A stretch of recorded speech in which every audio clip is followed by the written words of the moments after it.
Hotapu everyone, and today we're going to be discussing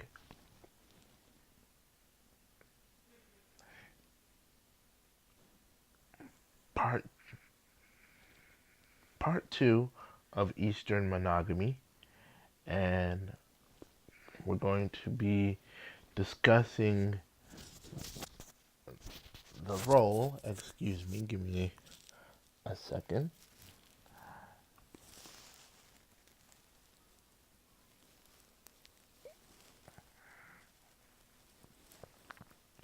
I'm going to be discussing the role of the dominant and the submissive. Now, excuse me, from my experience, um, the the dominant alpha female um, does play, um, but you don't really make demands when it comes to the dominant, because over in the East, heterosexuality is not like that. What happens is that what happens is that you make requests, not demands, because over in the West, when heterosexual men um, are in relationships or married to a female, there's a lot of de- demanding going on, and um, the man is just taking control of everything. But in this case, over in the East, the woman is the head of the household. Now, the submissive does have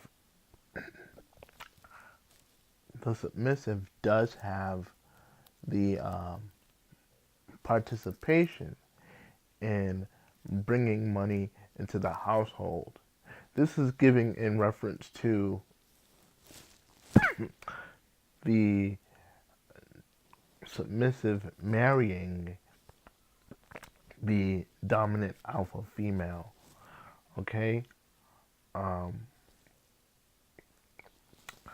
yeah. And on top of that, they have a contract. No fetish union is um, is proper without a contract. Sure, fetish people get married, and some do it for pay and play. But in this case, we're going to be focusing on more of the relationship aspect of things.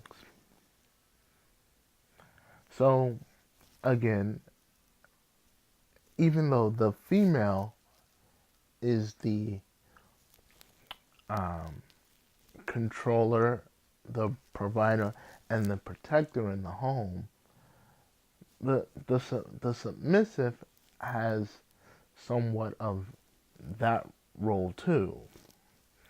So even though most dominant women say they don't need protection, they need it, because nothing is complete without the true protection of a man. Now, again, this is from the heterosexual view. Okay? This is this is not this is not a debating session. I don't do debates. We don't do debates here. So again, the submissive, if he has a job, a stable job, and excuse me,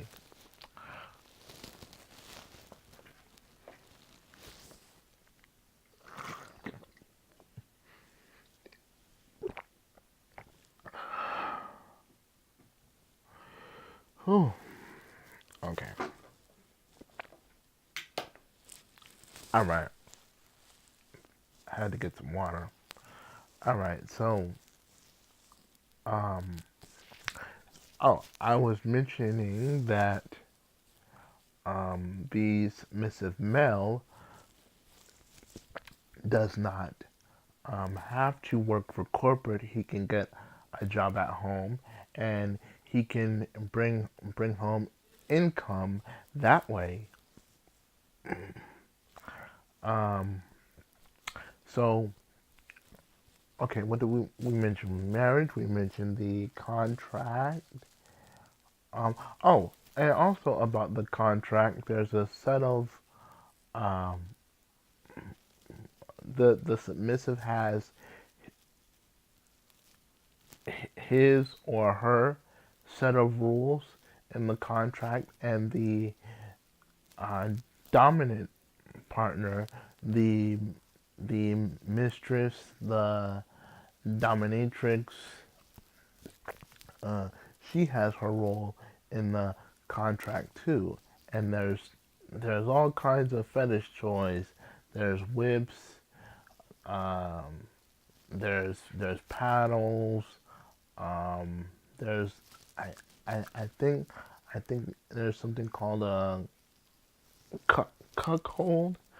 I can't pronounce that. But anyway, um, in the household, the submissive may may have limited control. However, the queen is always in control. I repeat that. The submissive has very limited control, but the dominant is always in control because she is the warrior, the queen of her throne. So I'm gonna share just a little bit of my personal experience. Now, I don't have a actual dominant partner as of yet, but what I have learned from other alpha females that are into BDSM is that you cannot make demands, only requests. Um, there's no back talking, no lip service. So from a psychological sense, if you want to act like that, you either become a dom or go back to the West and join that role of heterosexuality because a dominant female is not going to tolerate the dominance of another male unless he decides to be a switch. But furthermore, she's not going to tolerate that because she she is the only one that is supposed to dominate on the east side of heterosexuality. On the west, the male is mostly in control. You now, as a disclaimer, you do have some women in the west that take control, but it's very every it's very every so often that they do it. Um, so so you cannot make demands, only requests. Um, and you may not be able to have intercourse, physical intercourse with this woman all of the time, because women have periods, they go through menstrual um, cycles, and then other times, they may just be tired and possibly not in the mood. So the other key is to get to her crown chakra. If you can't make love to her body in those months and moments, make love to her mind. She'll love you even more in that area. Okay? That's important as well. So remember my submissives, remember my androgynous hetero males. You you you do have some control, but the woman in the household is always in control. And before I go, I also want to mention this too. The main thing in a BDSM relationship is that there's no abuse. If you are abusing your submissive, if you are abusing your submissive, you have to end the contract and leave the relationship, because it's not gonna benefit you at all. Okay? Um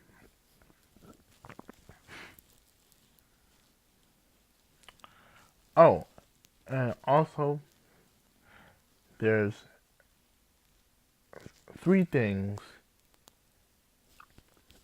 you need.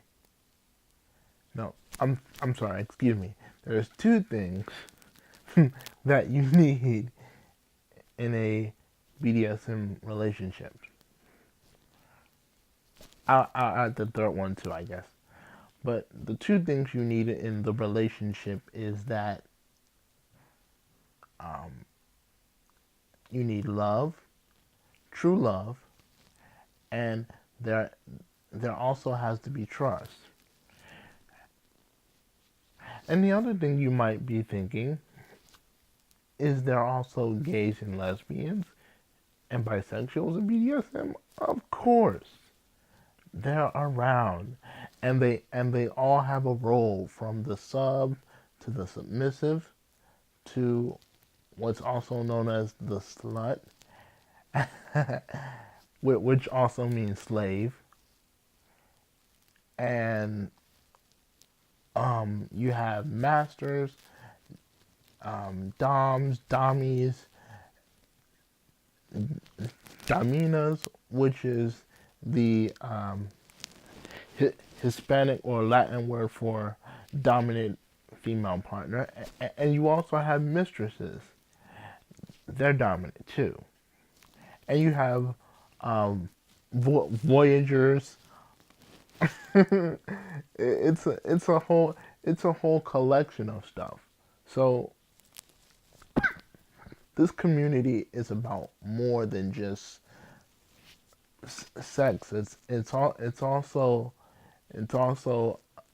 a psychological thing. It's also a relationship thing. Um, yeah, and that's very key too. And the last thing I want to mention is, if you're involved in BDSM and there's no pay or play, but you really want to start a relationship with your partner, whether he be male or female, male and male, female and female, polygynous, polygamous, polyamorous, um, a pansexual relationship. The third and ultimate thing that you need, right next to love and trust, is faith. Faith that your partner will always be committed to you. And as they say in these exoteric religions, faith without works is dead. So, with that said, I'm going to end this video. May not just the doms, dommies, and submissives have a great relationship, and one that's built on love and trust, but also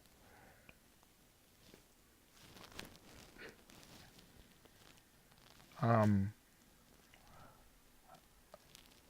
may you have fun being in these types of relationships.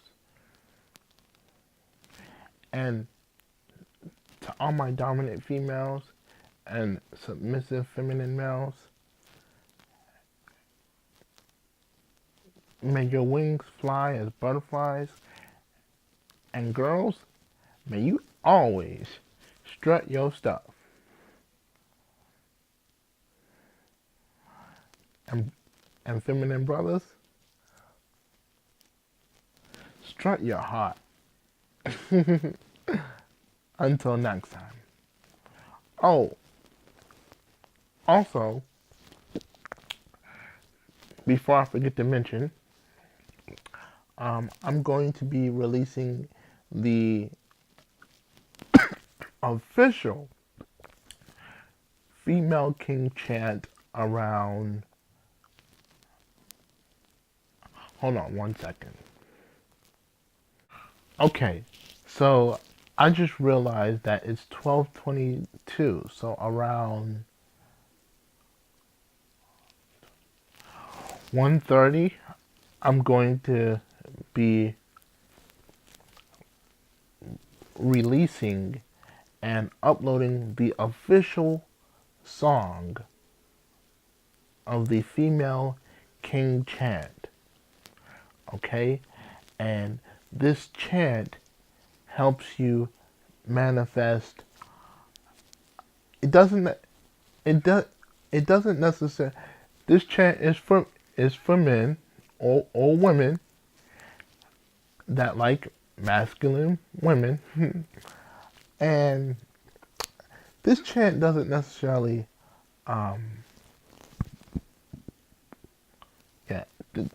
this chant doesn't necessarily have to be you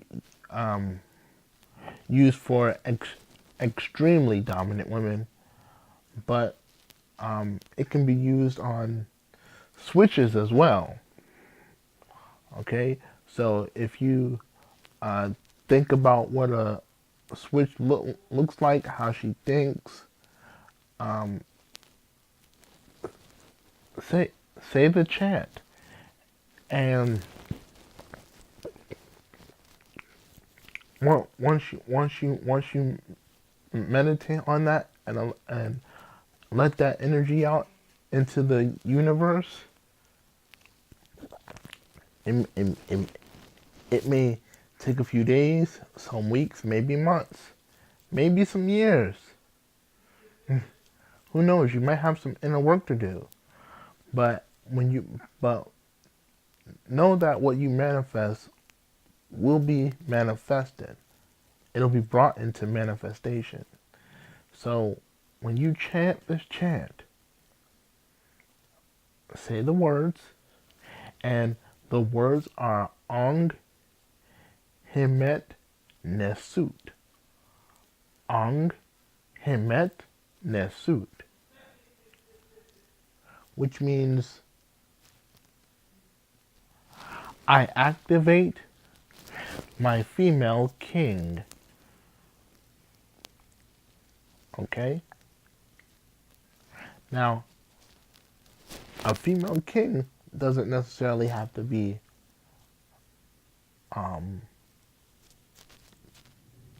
made for women. They can also be made for men, because you have men like myself that actually like strong, dominant women. Okay? So, with that being said, may you have a great Eastern monogamous whatever relationship you're into.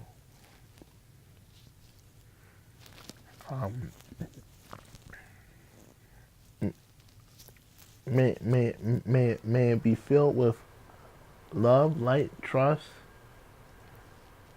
faith, and commitment. Hotapu, everyone.